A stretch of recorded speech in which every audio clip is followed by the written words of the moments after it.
Hello दोस्तों, नमस्कार। ममता बनर्जी पश्चिम बंगाल की मुख्यमंत्री वकील बनकर सुप्रीम कोर्ट पहुंच जाती हैं और एसआईआर के खिलाफ चुनाव आयोग को नोटिस भी दिलवा देती हैं। दलीलें भी खुद देती हैं। प्रैक्टिस उन्होंने नहीं की है, लेकिन उसके बावजूद भी वकालत करने के लिए सुप्रीम कोर्ट पहुंच जाती हैं और जज साहब उनको मौका भी दे देते हैं। ठीक है जी, आप एक मुख्यमंत्री हैं, अपनी बात आप रख सकते हैं। भावुक हो जाती है और कहती है जी हमें इंसाफ नहीं मिल रहा है। और उसके बाद सुप्रीम कोर्ट के जज कहते हैं कि भाई साहब, चुनाव आयोग आपको हम नोटिस देते हैं, आपको इसका जवाब देना होगा। अब प्रधानमंत्री नरेंद्र मोदी ने संसद से ममता बनर्जी पर हमला बोला है।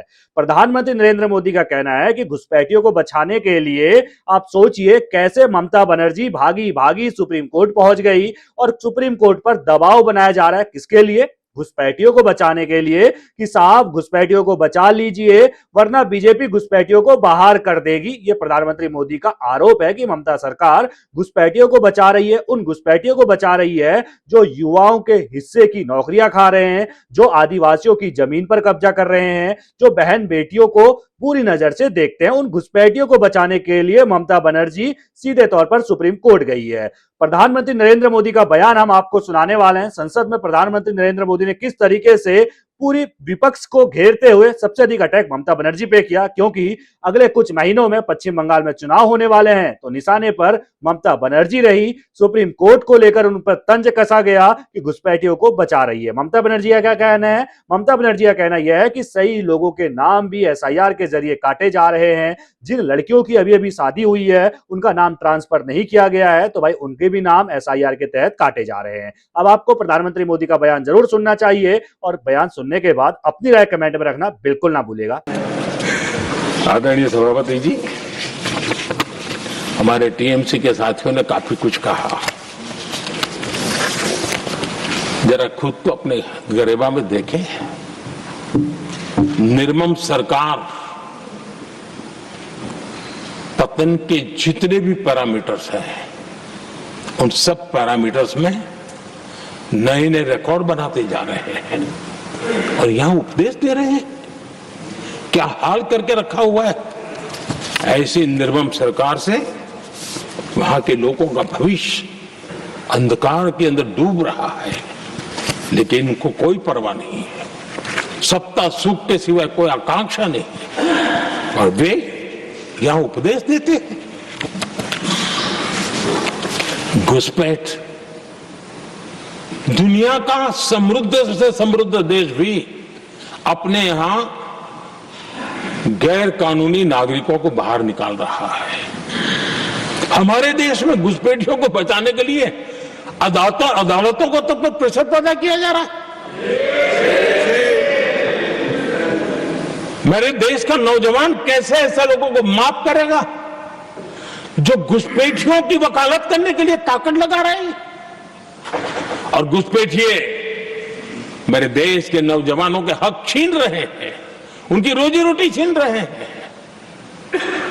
आदिवासियों की जमीन छीन रहे हैं। बेटे बेटियों के जिंदगी पर खतरे पैदा हो रहे हैं, लेकिन उनके लिए महिलाओं पर अत्याचार होते रहे। सत्ता नीति के सिवा कुछ करना नहीं और वो यहां पर हमें उपदेश दे रहे हैं। और ऐसे चिंताजनक सभी विषयों पर आंखें मूंद करके बैठे हुए वो लोग हैं। एक हमारे माननीय सदस्य काफी कुछ बोल रहे थे, जिनकी पूरी सरकार शराब में डूब गई, जिनके शीश महल घर घर में नफरत का कारण बन गए और शायद उनको ब्लैक शब्द ज्यादा पसंद है। हर एक अपना अपना एक भूतकाल होता है।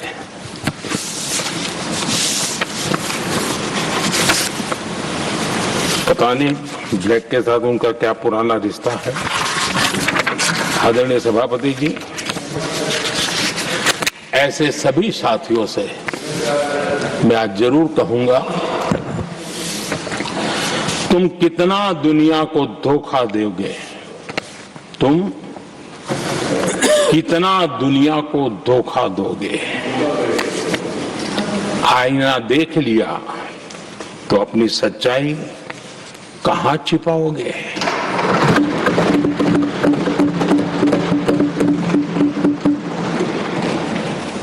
कांग्रेस हो, टीएमसी हो, डीएमके हो, लेफ्ट हो, ये दशकों से केंद्र में सत्ता में रहे हैं, सत्ता के भागीदार रहे हैं।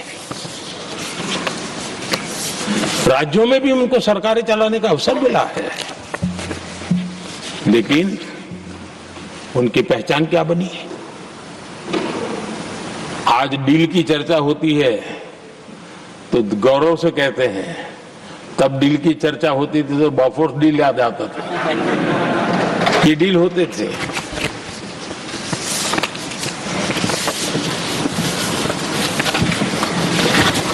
उन्होंने सिर्फ जेब भरने का काम किया। नागरिकों के जीवन में बदलाव आना उनकी प्राथमिकता नहीं थी।